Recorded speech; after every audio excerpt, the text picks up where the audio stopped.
Okay, so you've built your world, you've got a nice high ceiling over regions unexplored. Now, to add the brains, the guts, the anima of your new make-believe friends. First up, contrast. You want an easy way to make characters? Here's what I do. I list the characteristics of a setting, and then I make the character opposite. I juxtapose them against the place that they're in. If the world is grim and dark, make them irrepressible. If it's peaceful, make them chaotic. If it's chaotic, make them an oasis of calm and discipline. This friction electrifies scenes. It's fresh fruit to the viewer. So as a first exercise, consider letting your world do a bit of the heavy lifting.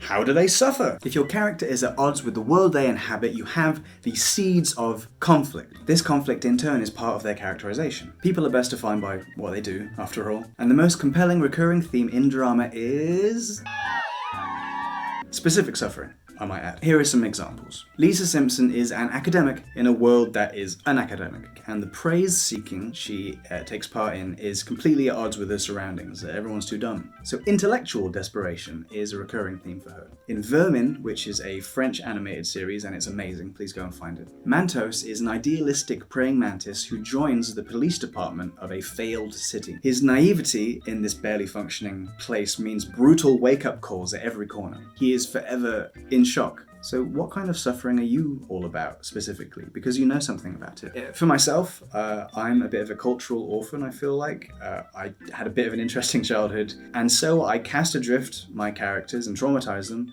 on the regular. Exploring characters who are made of you is therapeutic, I think. Fragmenting yourself. I put myself into my characters, even when I actively try not to do that. I think it's kind of inevitable. So if you divide yourself up, put yourself in, there's the wrong parts, there's the right parts, there's the parts that function, the parts that don't. Give them to individual characters, combine them in one character. Vomit your guts out into the waiting beak of your work. Build them up, make it authentic. One of my characters is my well-meaning, introspective, functioning side. Another is my drunk sona, obnoxious, detestable, needy. Another is my need to seek what's over the horizon, never satisfied. This one is my compulsion to destroy all technology and reclaim the sanctity of organic sentience. In a pitch, you will be asked, why are you the one who has to tell this story? And it's a very easy answer to say, because all these characters are me. You say, this show's characters are a cast of myself, my sides, and nobody knows me like I do. It's a satisfying answer to them because they want to rely on you to be the one to deliver this thing. I use them as an example a lot, but BoJack Horseman is a great example of a compelling character. He's gross, broken, and real. He's got fuck you money, he's abrasive, he's got these unpopular Larry David opinions. We don't want to necessarily like him, but we do relate to him. Anyone we relate to is a fragment of ourselves. We are not as unique as we would like to think we are. There are a million more yous out there, and they want desperately to connect. And they will love it when you're honest about yourself through your characters, because they will then learn about themselves through you. Foils! It's well known that a foil or straight man prompts jokes and action from other characters. They'll have lines of dialogue like, why? Or, where are we going? Or, what's that over there? They'll deliver lines that tell us nothing about them as people, but everything about what the writer wants to achieve next. I once had characters act like this, and I don't anymore. Forget foils. Give all your characters juicy dialogue. Every character with interesting, compelling dialogue is one more person for the audience to relate to. Really? Okay, so let's look at who usually becomes a foil. It's the introspective, quiet, observant characters, right? Who is going to have better material than the people who are observing everything? Two of my favorite movies as a teen were Donnie Darko and Igby Goes Down. In both, a teenage boy is saying clever, biting things to the boring people around them. I was a little shit. It probably wasn't accurate for me as a kid, but what I'm saying is, I loved that. It pressed all the buttons that Calvin and Hobbes did for me when I was a kid. I personally love anyone who happily isolates themselves by being overly judgmental and critical. I relate to them because I'm awful. What I'm getting at is this.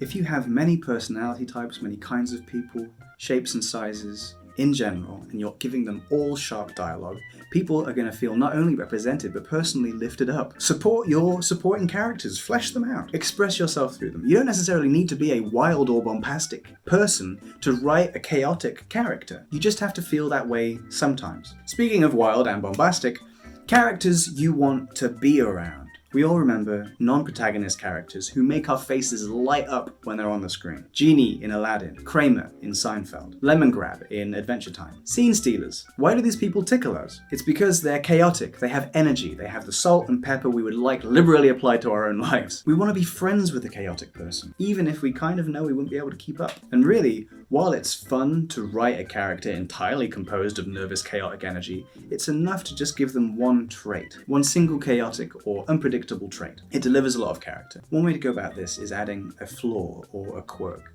something that it's a marker somewhere on the levels of that person's consciousness, right? So we're seeing what's at the very top, but you're showing somebody if certain criteria are met, this weird thing pops out of them.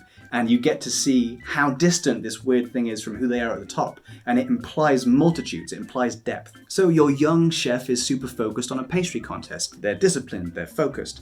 But every time they fail a local pastry meet, they feel the need to instigate a conflict between two local gangs. Your adventurer character is a picture of heroism and valor, but they stutter when they talk to their dad, and for reasons we can only guess at, anytime they see a sloppy middle-aged drunk in public, they need to fist fight them. Your 12-foot-tall robot wolf is stalking the lunar surface, pulling apart bits of installations, making the astronauts tell each other fairy tales to keep themselves up for the night's watch.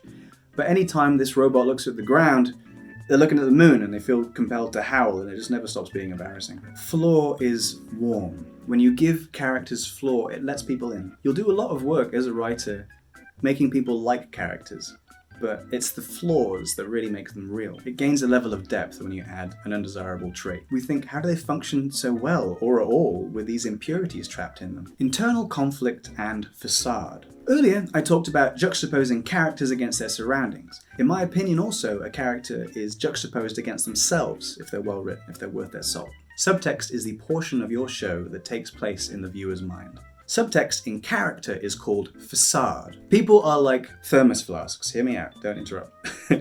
On the outside, we're seeing a thermos flask. Then there's an air gap, and then there's the freezing or boiling inner liquid. In people, there is an air gap to keep our thoughts from directly translating to our actions, to keep our facial expressions and body language in check, out of a desire to be perceived in a certain way. That's a facade. We want people to think that we are friendly or calm. Sometimes we don't feel friendly or calm, but we need to still be perceived as that. It's human, and we like human. A cursory glance at literature as a whole tells you that the holy grail you're seeking is characterization, humanization, a real person. We take our word for person from persona, which is Latin for mask, and I think it's wonderful that the English language did that. It's true. We're all just facades walking around, masks. And the most interesting part of any mask is the reason that it's being worn. Let's take a character who always says what he feels like saying, does the actions he feels like doing, and seemingly has no social flaws. Spike Spiegel from the anime Cowboy Bebop. For those who don't know, Spike is a bounty hunter and he had a past affiliated with gangs. That's really all you need to know at this point. Despite, on the surface of it seeming like he's just a cool character without flaws, actually Spike has a core subtext. He is all facade that keeps him safe, makes him feel safe. In him we have this duality. He's impulsive, he's carefree, he's reckless, but also pensive, professional and skilled. A diametric split. He just wants to live freely and survive on the fringes, running from his shady past, but that's a protective facade to convince him that he has no past. Funnily enough, it manifests in the outward story, as his past literally pursues him. Others are drawn into Spike's gravity well, as he tries to be free and avenge his past, and the rest of the cast want him to give up his past, but it's sucking him in. He feels he has no choice. The friction in him is so acute, it envelops the show and all its characters by the series' end. Spike's carefree facade is hindering his true inner self, the Spike who cares. And so his overriding, dutiful self dominates his reckless, carefree side that's protecting him from his past. And both halves turn towards his enemy, and in doing so, synthesize in him a new, selfless form. The hero's journey, a narrative template that's been used in television and film since the 70s, would call his final stage the martyr. We don't really go in for shorthand, and I think we're going to talk about structure later in this series, so I'll just leave that for now. Now this is fun. There's an anime called Samurai Champloo, made by the same director, same team, immediately after Cowboy Bebop. There are 3 protagonists for this show, 2 of them, Mugen and Jin. Now, remember what I said about Spike? He's impulsive, carefree, reckless, but also pensive, professional, skilled. Mugen is impulsive, carefree, and reckless, while Jin is pensive, professional, and skilled. That's how rich Spike's internal drama was. He could be split into 2 Gestalt characters. One last and important concept I'm bolting on here, which my every point so far has touched on, is what the screenwriter Javier Grisho-Marzouak calls an operational theme. This decides whether your serialized show is successful, strictly speaking. An operational theme is the internal force driving the show's protagonist, different to their motivation, which is situational. This is the raw spirit behind their proverbial steering wheel. This emotional dictate decides how your character interacts with the world. The way you piece together this operational theme will decide if your character is compelling or not. Basically, you ask them why, like a toddler, until your protagonist breaks down crying. Excuse me, why are you an adventurer? I'm an adventurer, so I'm mostly adventuring, fighting of evil. Why? It's a strange question to be asking how I do, but I'm noble man. Yeah, but seriously, like, why do you do it? I mean, with cards on the table, I suppose I'm chronically bored. I need a bit more stimulation. Yeah, but like, why though? Like, why? I suppose reality does not always meet up to my expectations. I read a lot, as a child. So why? Because we lived in the middle of nowhere, and I read a lot as a kid, and it was quite lonely. How come you were lonely? Father moved us out there, my family. I did not want him to, but we ended up in the middle of nowhere. No schools, no friends around. Why? Because I suppose he did not care very much whether or not I was happy.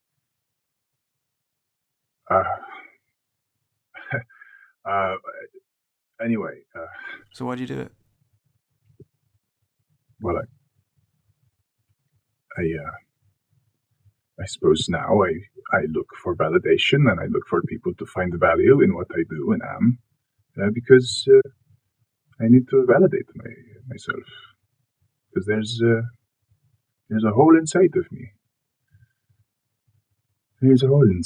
So, to recap, your characters are at odds with their world, containing bits of your soul, suffering in a specific way, given juicy, meaningful dialogue, showing some traits at odds with their wider character, rad as hell, why not? A little fractured internally. Next video we'll look at motivation. What makes them tick? What's working for them? What's not? Let's find out. As usual, if you go to Patreon, you can see next week's video a week early, but otherwise, I'll just see you here in a week.